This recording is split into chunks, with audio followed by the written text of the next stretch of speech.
कृष्णा राधे राधे मेरे प्यारे भक्तों आइए जानते हैं विनायक चतुर्थी पर कैसे करें श्री गणेश जी का पूजा। जानिए, चतुर्थी की तिथि भगवान श्री गणेश की तिथि है। हिंदू धर्म में ग्रंथ के अनुसार श्री गणेश की कृपा प्राप्ति से जीवन के सभी असंभव कार्य भी संभव हो जाता है। शास्त्रों के अनुसार अमावस्या के बाद आने वाली शुक्ल पक्ष की चतुर्थी को विनायक चतुर्थी कहते हैं। पुराणों के अनुसार शुक्ल पक्ष की चतुर्थी को विनायकी और कृष्णा पक्ष की चतुर्थी को संकष्टी चतुर्थी कहते हैं। कई स्थानों पर विनायक चतुर्थी को वरद विनायक चतुर्थी के नाम से भी जाना जाता है। इस दिन श्री गणेश की पूजा दोपहर मध्याह्न में की जाती है। भगवान श्री गणेश को विघ्नहर्ता कहा जाता है। विघ्नहर्ता यानी आपके सभी दुखों को हरने वाले देवता। इसलिए भगवान गणेश को प्रसन्न करने के लिए विनायकी चतुर्थी और संकष्टी गणेश चतुर्थी के व्रत किया जाता है। प्रति माह शुक्ल पक्ष में आने वाली चतुर्थी को विनायकी चतुर्थी कहते हैं। यह चतुर्थी भगवान श्री गणेश को समर्पित है। इस दिन श्री गणेश का पूजन अर्चना करना लाभदायी माना गया है। इस दिन गणेश की उपासना करने से घर में सुख समृद्धि धन दौलत अर्थात संपन्नता के साथ साथ ज्ञान और बुद्धि की प्राप्ति भी होती है। कृष्णा राधे राधे मेरे प्यारे भक्तजनों, आज आप सुनेंगे संकट चौथ व्रत कथा। एक शहर में जेठानी देवरानी रहती थी। देवरानी गरीब थी और जेठानी अमीर थी। देवरानी हमेशा गणेश जी का पूजन और व्रत करती थी। देवरानी का पति जंगल से लकड़ी काट कर बेचता था और देवरानी घर का खर्च चलाने के लिए जेठानी के घर काम करती थी और शाम को बचा हुआ खाना लेकर जाती थी। माघ महीने में गणेश जी का व्रत संकट चौथ देवरानी ने रखा। उसके पास पैसा नहीं था, इसलिए उसने तिल और गुड़ लाकर तिल कूटा बनाया। पूजा करके तिल चौथ की कथा सुनी और जेठानी के यहाँ काम करने चली गई।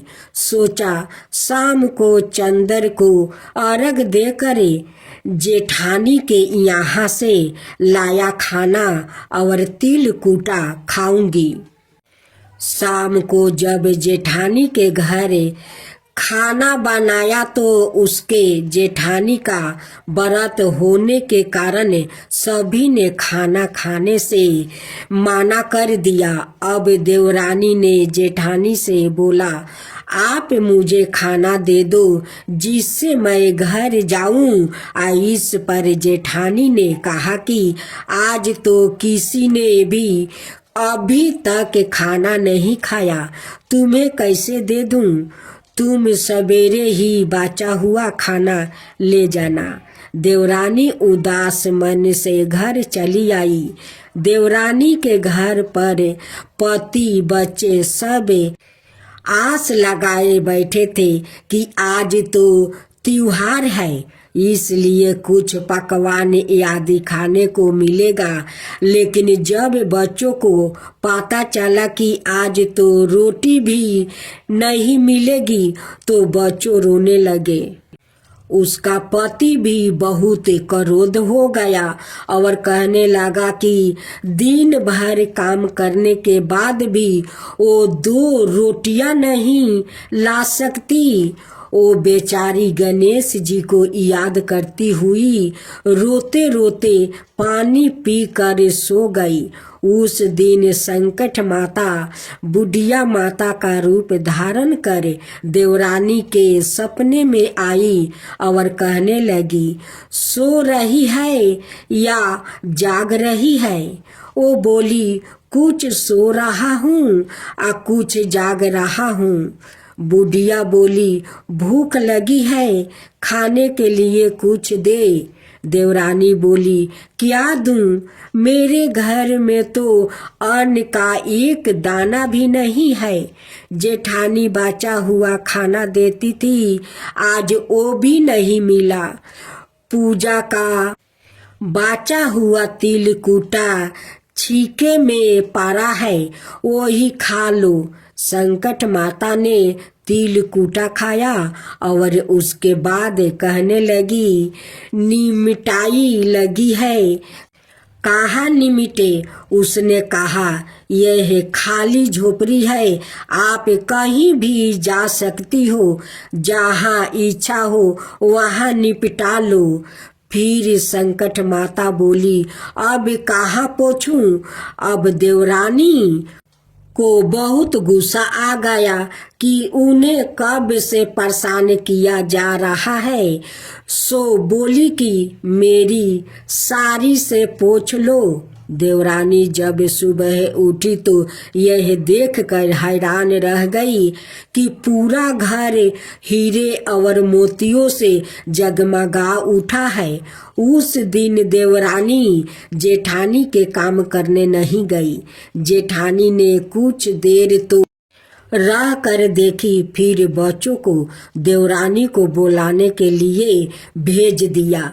जेठानी ने सोचा, कल खाना नहीं दिया था, इसलिए शायद देवरानी बुरा मान गई होगी। बच्चे बुलाने गए हैं। देवरानी ने कहा कि बेटा, बहुत दिन तेरी माँ के यहाँ काम कर लिया। बच्चों ने घर जाकर माँ से कहा कि चाची का पूरा घर हीरो और मोतियों से जगमगा उठा है। जेठानी दौड़कर देवरानी के पास आई और पूछा कि यह सब कैसे हो गया। देवरानी ने उसके साथ जो हुआ वो सब कह डाली। उसने भी वैसा ही करने की सोची। उसने भी संकट चौथ के दिन तिल कूटा बनाया। रात को संकट माता उसके भी सपने में आ गई और बोली, भूख लगी है, मैं क्या खाऊं? जेठानी ने कहा कि आपके लिए छीके में रखा है, फल और मेवा भी रखा है, जो चाहे खा लो। संकट माता बोली, अब निपटे कहाँ? जेठानी बोली, मेरे इस महल में कहीं भी निपट लो। फिर उन्होंने बोली कि अब पोछूं कहाँ? जेठानी बोली, कहीं भी पोछ लो। सुबह जब जेठानी उठी तो घर में बदबू गंदगी के अलावा कुछ नहीं थे। हे संकट माता, जैसे आपने देवरानी पर कृपा किया वैसा ही सब पर करना, और जैसे जेठानी पर किया वैसे किसी पर मत करना। एक बुढ़िया थी, वो बहुत ही गरीब और दृष्टिहीन थी। उसके एक बेटा और बहू थे। वो बुढ़िया सदाए गणेश जी की पूजा किया करती है। एक दिन गणेश जी प्रकट होकर उस बुढ़िया से बोले, बुढ़िया माँ, तू जो चाहे सो मांग ले। बुढ़िया बोली, मुझसे तो मांगना नहीं आता है, कैसे और क्या मांगूं? तब गणेश जी बोले, अपने बहू बेटे से पूछकर मांग ले। तब बुढ़िया ने अपने बेटे से कहा, गणेश जी कहते हैं, तू कुछ मांग ले, बता मैं क्या मांगूं। पुत्र ने कहा, माँ तू धन मांग ले। बहू से पूछा तो बहू ने कहा, नाती मांग लो। तब बुढ़िया ने सोचा कि यह तो अपने अपने मतलब की बात कर रहे हैं। अतः उस बुढ़िया ने पड़ोसिन से पूछा तो पड़ोसिन उन्हें कहा, बुढ़िया तू तो थोड़ी दिन जिएगी, क्यों तू धन मांगे और क्यों नाती मांगे। तू तो अपनी आंखें की रोशनी मांग ले, जिससे तेरी जिंदगी आराम से कट जाएगी। इस पर बुढ़िया बोली, यदि आप प्रसन्न है तो मुझे 9 करोड़ की माया दे, निरोगी का काया दे, अमर सुहाग दे, आंखों की रोशनी दे, नाती दे, पोता दे और सब परिवार को सुख दे और अंत में मोक्ष दे। यह सुनकर तब गणेश जी बोले, बुढ़िया माँ तूने तो हमें ठगा लिया, फिर भी जो तूने मांगा है वचन के अनुसार सब कुछ मिलेगा। और यह कहकर गणेश जी अंतर ध्यान हो गए। उधर बुढ़िया माँ ने जो कुछ मांगा वो सब कुछ मिल गया। हे गणेश जी महाराज, जैसे तुमने उस बुढ़िया माँ को सब कुछ दिया वैसा ही सबको देना। जय गणेशी जय गणेशी जय गणेशी देवा, माता जानकी पार्वती पिता महादेवा। जय गणेशी जय गणेशी जय गणेशी देवा, एक दांत दयावंत 4 भुजी धारी, मस्तक सिंदूर सोहे मूस की सवारी। जय गणेशी जय गणेशी जय गणेशी देवा, माता जानकी पार्वती पिता महादेवा। अंधन को आँख देते, कोढ़ियन को काया, बाजिन को पुत्र देते, निर्धन को माया। जय गणेशी जय गणेशी जय गणेशी देवा, माता जानकी पार्वती पिता महादेवा। हार चढ़े फूल चढ़े और चढ़े मेवा, लड्डुअन का भोग लगे संत करे सेवा। जय गणेशी जय गणेशी जय गणेशी देवा, दीनन की लाज रखो शुभ सुति बारी, कमना का पूरा करो जग बलिहारी। जय गणेशी जय गणेशी जय गणेशी देवा, सूर्य सायं शरण आए सफल की जो सेवा। जय गणेशी जय गणेशी जय गणेशी देवा, माता जानकी पार्वती पिता महादेवा। जय गणेशी जय गणेशी जय गणेशी देवा, माता जानकी पार्वती पिता महादेवा।